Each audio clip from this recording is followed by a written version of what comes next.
दुनिया में बहुत से लोग ऐसे हैं जिन्हें उनके जीवन में देवीय सहायता मिलती ही रहती है।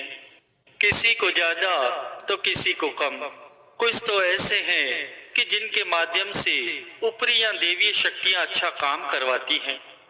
अब यहाँ पर सवाल उठता है कि आम इंसान कैसे पहचाने कि उसकी देवीय शक्तियां मदद कर रही हैं या उसकी पूजा पाठ या उनकी प्रार्थना का असर हो रहा है।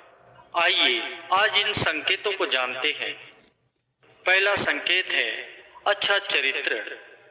शास्त्र कहते हैं कि देवीय शक्तियां सिर्फ उन्हीं की मदद करती हैं जो दूसरों के दुख को समझता है, जो बुराइयों से दूर रहता है, जो नकारात्मक विचारों से दूर रहता है, जो नियमित अपने इष्ट देव की पूजा आराधना करता है या जो पुण्य के काम में लगा हुआ है। यदि आप समझते हैं कि हम ऐसे ही हैं तो निश्चित ही देवीय शक्तियां आपकी मदद कर रही हैं। आपको बस थोड़ा सा इस बात पर ध्यान देने की जरूरत है कि आप अच्छे मार्ग पर हैं और आपको ऊपरी शक्तियां देख रही हैं। दूसरा संकेत है ब्रह्मा मुहूर्त। विद्वान लोग कहते हैं कि यदि आपकी आंखें प्रतिदिन ब्रह्मा मुहूर्त में अर्थात रात्रि 3 से 5 के बीच अचानक ही खुल जाती हैं तो आप समझ जाएं कि देवीय शक्तियां या सद्गुरु आपके साथ हैं, क्योंकि यही वह समय होता है जब देवता लोग जागृत रहते हैं। यदि आप अपने बचपन से लेकर जवानी तक इस समय के बीच उठते रहे हैं तो समझ जाइए कि सद्गुरु परमात्मा देवी शक्तियां आपके माध्यम से कुछ करवाना चाहती हैं। यहाँ की गुरु को वीडियो लाइक करना, सब्सक्राइब करना प्लीज। वीडियो आपको पूरी देखनी है प्लीज। आपको एक अच्छी आत्मा समझकर ये संकेत दे रही है कि अब उठ जाओ। ये जीवन सोने के लिए नहीं, भक्ति करने के लिए है। आपको दुनिया में बहुत कुछ करना है और यह भी कहा जाता है कि सत्व गुण प्रधान लोग इस काल में स्वतः ही उठ जाते हैं। आयुर्वेद के अनुसार इस समय बहने वाली वायु को अमृत तुल्य कहा गया है। यह अमृत वेला होती है। कहते हैं कि इस काल में दुनिया के मात्र 13% लोगों की ही नींद खुलती है। तीसरा संकेत है सपने में सद्गुरु के दर्शन, परमात्मा के दर्शन। यदि आपको बार बार मंदिर या किसी देव स्थान के सपने आते रहते हैं, सपने में आप आसमान में ही उड़ते रहते हैं या सपने में आप देवी देवताओं से या संत महापुरुषों से वार्तालाप करते रहते हैं तो आप समझ जाइए कि देवीय शक्तियां आप पर मेहरबान हैं। चौथा संकेत है पूर्वाभास। यदि आपको आने वाली घटनाओं का पहले से ही ज्ञान हो जाता है या आपको पूर्वाभास हो जाता है तो आप समझ जाइए कि देवीय शक्तियों की आप पर कृपा है। पांचवा संकेत है पारिवारिक प्रेम। आपकी पत्नी, बेटा बेटी या आपके सभी परिजन आपकी आज्ञा का पालन कर रहे हैं या जीवन के किसी भी फैसले में आपसे रजामंदी ले रहे हैं, वे सभी आपसे प्यार करते हैं या आप भी उनसे प्यार करते हैं तो आप समझ जाइए कि देवीय शक्तियां आपसे प्रसन्न हैं। छठवां संकेत है भाग्य से भी तेज। जीवन में आपको अचानक से लाभ प्राप्त हो जाता है। आपके किसी भी कार्य में किसी भी प्रकार की आपको बाधा उत्पन्न नहीं होती और सभी कुछ आपको बहुत ही आसानी से मिल जाता है तो उस समय आप समझ जाइए कि आपके सद्गुरु आपकी मदद कर रहे हैं। उनकी अविरल कृपा आपके ऊपर बनी हुई है। सातवां संकेत है सुगंधित वातावरण का एहसास। गुरु को कमेंट में लिख देना जय सिद्धानंद। प्लीज वीडियो लाइक करना, सब्सक्राइब करना। वीडियो को आपको पूरी देखनी है। यदि कभी कभी आपको ये महसूस होता है कि मेरे आसपास कोई है या आपको बिना किसी कारण ही आपके आसपास सुगंध का एहसास हो रहा है तो उस समय ये समझ जाइए कि अलौकिक शक्तियां आपके आसपास आपकी मदद के लिए तैयार खड़ी हैं। आठवां संकेत है सुहानी हवा।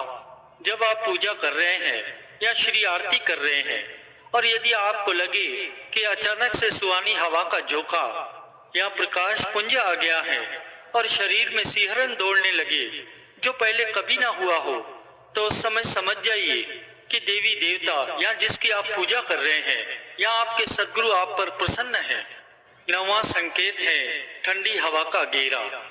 जमीन पर रहते हुए कभी कभी आपको यह एहसास हो कि मेरे आसपास बादल या ठंडी हवा का एक पुंज है जिसने मुझे चारों तरफ से घेरा हुआ है तो उस समय आप समझ जाइए कि अलौकिक या देवीय शक्ति ने आपको घेरे में रखा है। और ऐसा अक्सर उन लोगों के साथ होता है जो भगवान के ध्यान में ज्यादा लीन रहते हैं या ज्यादा पूजा पाठ करते हैं, उन्हीं के साथ ही ऐसे वाक्य होते हैं। 10वां संकेत है रोशनी का पुंज। अचानक ही आपको तेज रोशनी का पुंज दिखाई दे, जिससे कि आप कल्पना भी नहीं कर सकते, या आपको अचानक ही कानों में मधुर संगीत सुनाई दे और आप आश्चर्य करें कि यहाँ आसपास तो कोई संगीत बज नहीं रहा, फिर भी वह कानों में सीटी बजने की तरह सुनाई दे, तो आप समझ जाइए कि आप देवीय शक्ति के सानिध्य में हैं, अपने सदगुरु के सानिध्य में हैं। सदगुरु आपकी निगरानी कर रहे हैं। और ऐसा अक्सर उन लोगों के साथ होता है जो अपने इष्ट देव का, अपने संत सदगुरु का नाम जाप करते रहते हैं। 11वां संकेत है किसी आवाज का सुनाई देना। आप मध्य रात्रि में गहरी नींद में सो रहे हैं और आपको लग रहा है कि किसी ने आपको आवाज दी है। आप अचानक ही उठ जाते हैं, लेकिन फिर भी आपको आभास हो रहा है कि यहाँ तो कोई नहीं है, लेकिन आवाज तो स्पष्ट थी।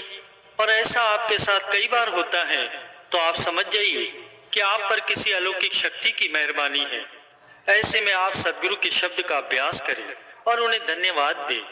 देवीय शक्तियाँ वो पवित्र शक्तियाँ होती हैं जो किसी भी मनुष्य को अच्छे कार्य करने के लिए प्रेरित करती हैं, और इन शक्तियों का साथ किसी को अधिक मिलता है तो किसी को थोड़ा कम। ये शक्तियाँ हमारा भी साथ देती हैं और हमारी सहायता भी करती हैं। 12वां संकेत है अच्छा आचरण। यदि आपका व्यवहार, आपका आचरण और चरित्र अच्छा है, तो समझ जाइए कि देवीय शक्तियाँ आपकी सहायता अवश्य करेंगी। सदा सत्य बोलना, दूसरों की मदद करना, दूसरों के दुखों को समझना, किसी से ईर्ष्या की भावना नहीं रखना, हर प्रकार की बुराइयों से दूर रहना। यदि आप में ये सब गुण हैं, तो निश्चय ही आपको परमात्मा की शक्तियाँ अच्छे मार्ग पर बने रहने के लिए आपकी मदद कर रही हैं। 13वां संकेत है सपने में अपने सदगुरु के दर्शन। आपको ये जानकर आश्चर्य हो सकता है कि आपके सपने भी बताते हैं कि क्या वाकई में देवी शक्तियों की मेहरबानी आप पर है। सपने में आसमान में उड़ते, आसमान की सैर करना, या अपने सदगुरु के किसी मंदिर या देव स्थान की, ऐसे किसी पवित्र स्थल पर जाना, किसी अलौकिक शक्ति से बात करना, संत महापुरुषों के दर्शन करना, उनसे वार्तालाप करना, ये सारे संकेत बताते हैं कि आपसे देवी शक्तियाँ या आपके संत सदगुरु आप पर बड़े प्रसन्न हैं। 14वां संकेत है जब आपकी किस्मत के सितारे चमक रहे हैं। किस्मत के चमकते सितारे यानी कि हर काम बिना रुकावट के पूरे हो जाए। जिस वस्तु की आपको इच्छा हो वह आपको मिल जाए। जीवन में चारों दिशाओं से लाभ हो रहा है, तो आप समझिए कि आपके भगवान, आपके संत सदगुरु आप पर बड़े मेहरबान हैं। 15वां संकेत है किसी भी घटना का पूर्व आभास होना। पूर्व आभास का अर्थ है पहले से ही आभास हो जाना या महसूस होना कि आगे आने वाले दिनों में क्या घटने वाला है। जिन इंसानों पर परमात्मा की अति कृपा होती है या सदगुरु की कृपा होती है, उनके साथ ही ये संभव होता है। लेकिन पूर्व आभास की होने वाली घटनाओं को जितना आप गुप्त रखेंगे, उतने ही आप लाभान्वित रहेंगे और परमात्मा की कृपा आप पर निरंतर बनी रहेगी। गुरु को वीडियो लाइक करना, सब्सक्राइब करना प्लीज़।